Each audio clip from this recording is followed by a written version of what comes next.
Alors d'abord, la première des choses qu'il faut dire, c'est que nous avons un partenariat avec Transdev, qui est un partenariat intéressant, dans lequel je pense qu'on a, depuis quelques mois, vraiment joué gagnant-gagnant ensemble.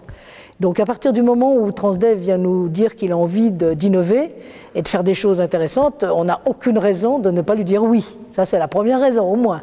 Ensuite, les raisons de fond, au-delà de cela, c'est d'abord que nous avons bien conscience qu'en voulant faire du réseau multimodal performant, il y a une catégorie de personnes qu'on peut oublier dans les tissus urbains.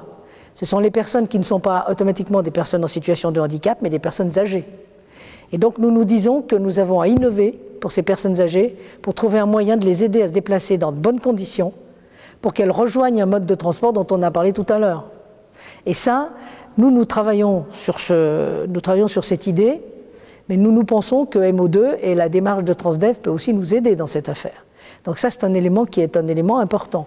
Et puis, si vous voulez, on s'aperçoit aussi qu'au fond, il y a peut-être des choses à innover, le dernier kilomètre, la marche à pied, si vous voulez, de manière à ce que tous ces modes de transport qu'on essaye de travailler, eh bien, je veux dire, il reste quand même des petits interstices sur lesquels il y a des choses à penser. Il y a aussi, en matière de transport à la demande, où là, on veut travailler aussi avec Transdev, hein, sur un transport à la demande à H-2, on peut peut-être aussi se poser la question de quel lien peut-on trouver entre ce moyen de transport qui est H-2, qui vient compléter un peu un mode de transport un peu plus lourd, je veux dire, j'ai envie de dire pour la grosse masse, etc.